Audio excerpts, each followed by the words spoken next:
Presented by SMS Dhamal।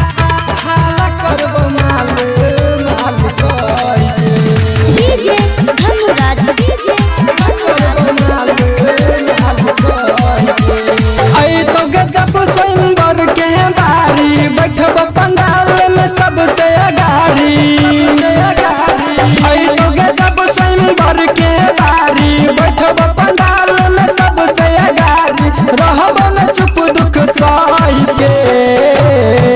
जय माला पर हाला करब माल माल कही के जय माला पर हाला करब माल माल कही के हाला करब माल माल कही के डीजे धनुराज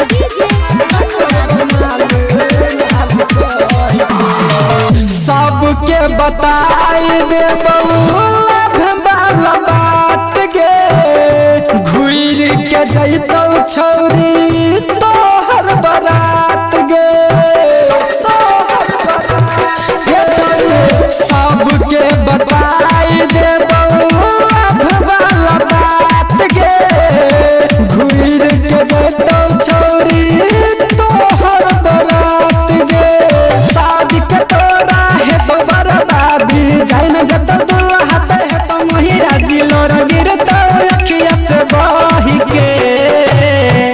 जय माला पर हाला करब माल माल कही के जय माला पर हाला करब माल माल कही के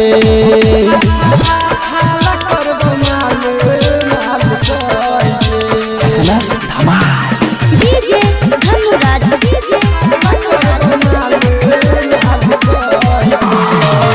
बार पछतैबे दिल तैर के हमार गे जाई नहीं देबौ तोरा पियाबा के घर गे पियाबा के घर गे बार पछतैबे दिल तैर के हमार गे जाई नहीं देबौ तोरा